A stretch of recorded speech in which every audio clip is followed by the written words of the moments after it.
Welcome back, everyone, to part 2 in my little series of interviews that I did recently with Ralph Gibson. If you haven't seen the first part, well, these don't really go in any particular order or anything, but I will put these in a playlist that I will link up at the end of this video. You can also find it in the description.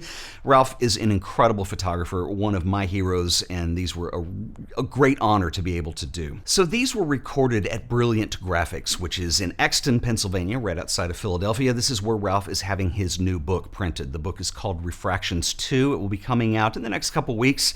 I will, of course, do some videos and talk about that as well as the time approaches. It's going to be just fantastic. So in this interview segment, I specifically wanted to ask Ralph some questions about his approach and thoughts of being a contemporary photographer. Now, one thing I'm really lucky to have had in my career is the opportunity to interview some of the best, and I promise Ralph is by far the most eloquent in the way that he talks about this. It's a very intellectual approach. He's thought a lot about it, and he's very deliberate in what he does, and this is what I'm really excited to share with you guys in this video. Real quick, I want to give a special shout out and thanks to Leica, whose generous support allowed this all to happen. So without further ado, let's roll the interview.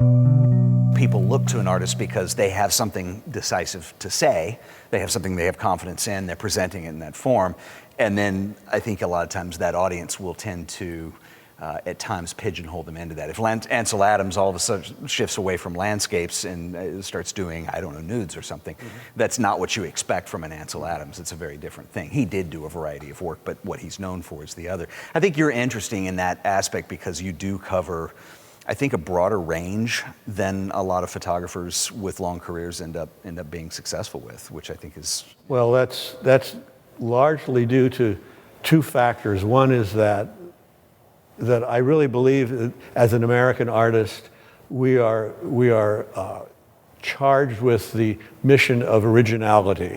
I do not want to perform a variation on previously announced themes, which is why I did not want to be a photojournalist. Even though I worked for a while, as you know, as a photojournalist. I just didn't feel it was a strong enough position to embrace. Now, I would have to say almost everything I do, unless it's maybe a survey of a country, a small travel thing, most of what I do is new to me. You know, I want to be in over my head. I want to be in foreign territory. I'm not interested in what I know. I'm interested in what I don't know, and to this end, find myself more comfortable once I'm out of my comfort zone, because it means I know that I'm attempting to expand. I owe a lot of this to André Kertész, who told me that a photographer has to learn to photograph everything. And I was visiting him one time. He said, come anytime you like to visit me, and I would 3 times a week. I was in my 40s. My studio was 3 blocks away. I just showed up. And one time I went there, I tell this story in Refractions, that he was photographing little glass figurines of giraffes that his wife had left on the mantelpiece. He says, I see new things every day. Photographer must learn to photograph everything.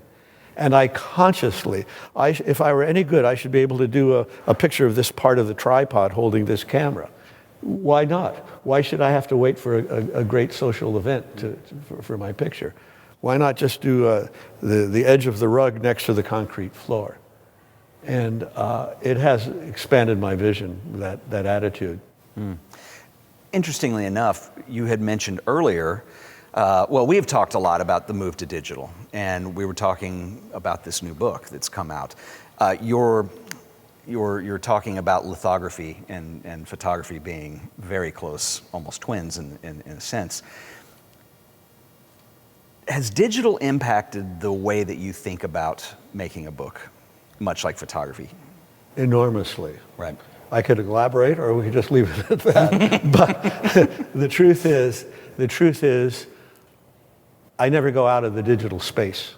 Yeah. And I'm very interested in the digital language per se, in and of itself. What does digital actually say in the grammatical sense that's different from film? Well, we've discussed it, there's flattening, there's less modeling, less roundness to the subject. there's tremendous sensitivity to detail. There's a lot of differences that I find very compelling to embrace and attempt to incorporate into the content of my picture. Well, it seems too, we were talking about the cover earlier of this book and the experimenting with matte versus a high gloss and trying to find a medium in between.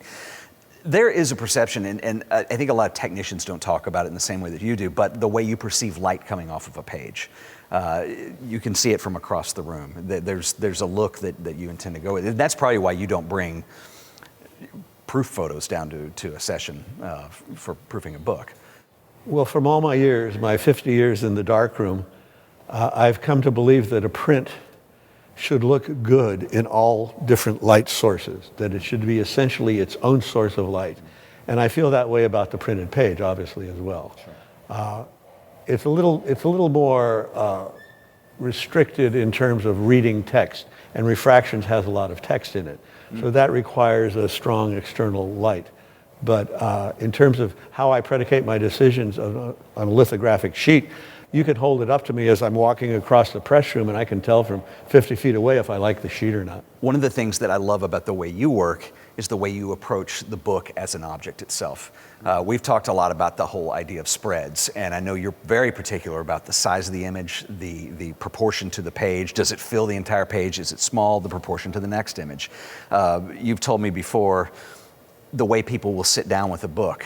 Is it text heavy? If it's image heavy, do they start on the left or do they start on the right? And these decisions or these concepts inform your decisions about what it is that you're making, correct? That's entirely true, and it's because through the years, listening to my eye, I have evolved a vocabulary of shapes that recur in the photographs while I'm making them. Sure. And how these recurring shapes sit at what scale on the page becomes a huge part of the infrastructure of the nonlinear narrative. Because there is a flow to the sequence, and these shapes do move and reappear. And color, back to your answer, yes. Your question about color, color plays a big role in defining shape. So much so, you know, I live in the art world, and all my painter friends, we just talk about shapes. That blue shape, right. You see, that was enough, would be enough to define an awful lot about that part of the picture. That blue shape against that yellow shape creates a third composition. Yeah. Do you think there's a relationship with photography to painting? I know that you've said before you were always jealous of the scale back in the old days. Is that still something that you think it's the funniest thing. For most of my career, I'd look at my painter friends making these big canvases. I said, I want to work that big. And then along comes digital printing and the opportunity to do so. Right. And I found that I didn't really like the way it looked so much. I have a friend who's a producer, so you got a bad photo, print it big, you know. Yeah. But I love that intimacy though too, and probably your best known spread would be the gun and the back of the individual New York gun in New Mexico. And that creates content that is not even in the photograph in the end. Correct. That's my visual overtone theory. As you know, I'm a guitar player, and if you hit a C chord, C, E, G, those notes resonating will produce additional overtones that cannot be struck directly. Now, if you put two pictures side by side and they're of a certain scale, and there's enough white between them, and you're looking at them at a certain distance, which is controlled by the book, I believe you can create what we'll call a visual overtone. And in one degree or another, one way or another, every spread I make is for a specific, unique reason. Sometimes it's similar to previous spreads, sometimes it's completely original, unique. So. From a technical perspective, the way that you work, and you've always worked, is you start with what is called a maquette, which, for those who don't know, is essentially a working dummy of the book. Can you talk a little bit about your relationship to the maquette and maybe how that morphs over time to finally going to press? Well, the maquette is essential to my decision making, because originally I would have to make copy negatives of the pictures that I was going to include in the book, and then I would quickly make a print that I could trim out and paste down with rubber cement on a page next to another print. And it became very apparent to me that rhythmically, as you turn the page, that, for example, the eyes always went to the right-hand page first. When you turn a book, you go like that, then like that. Unless it's a novel. And you know which is that, not intuitive. We're actually reading the photographs right to left. Yes, which is a cross current to the flow Right. of the book. See, the book, since its inception, has basically adhered to certain basic principles. One, you bind on the left. There's a cover here and there's a back cover there. The book is a fixed entity. It's what you fill it with. It's just like a box of the given size. Now, I noticed that the flow would change if I would make the picture on the right-hand page smaller and the picture on the left-hand page larger. That, for example, in Deja Vu, created a cleaner balance or equilibrium between the images once the book was open to the two-page spread. Sometimes, for that various reason, I will put the big picture on the right side. And so now I have been putting equal proportion pictures, but one black and white, one color, because I'm interested in the visual overtone that exists, the language that emerges when you have a black and white next to a color picture. And they can be flopped but you'll never see in any book that I've done since 2000, you'll never see two black and white or two colors. You're composing the book much like you would compose a single photograph, maybe. Well put. Yes. It follows the same rules, the same vocabulary that I have slowly forged throughout my entire career. Right. And that's what defines Ralph Gibson. Yes, it certainly. And you see, I spoke earlier about the idea that I have a vocabulary of recurring shapes and diagonals and a visual infrastructure to my work. Well, in my advancing photographer workshops, seminars, I notice that anybody serious enough to take this course with me also has certain recurring aspects of their work of which they're not quite often even aware. They don't even know that their eyeball as an entity, which is, once in the conversation with Nathan Lyons, he said that there was research to indicate that the eye as an organ was self-monitoring. We know that the optic nerve cannot process everything that the eyeball can register. So there's a lot to it. Bookmaking requires that one spend a lot of time looking at the same pictures over and over again as you reconfigure them. And after this book, Refractions, I have Salon Littéraire, which is almost 400 pages and 50 years of photographs made in France. Throughout my entire career, I've been very active photographing in France.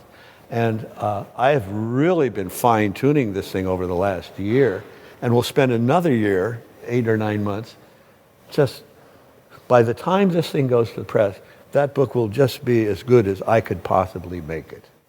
Do you have a predictable, or let's say, is it possible for you to calculate how long it's going to take you to do a book? Is there a consistency? I know that it's strange because the Israel book, because it was a commission and the nature of the travel and stuff, basically was a result of 3 weeks' work, and it's over 200 pages. But again, we had a team, we had location scouts, we had dryers, we had helicopters. We went straight to the subject matter, and I was looking for something very, very specific, the old Israel, the new Israel. I said Israel is the oldest and the youngest country in the world. And so with that, I was constantly comparing artifacts with some contemporary motion or object. So that was a rare exception. Most of the time, my books take years and years.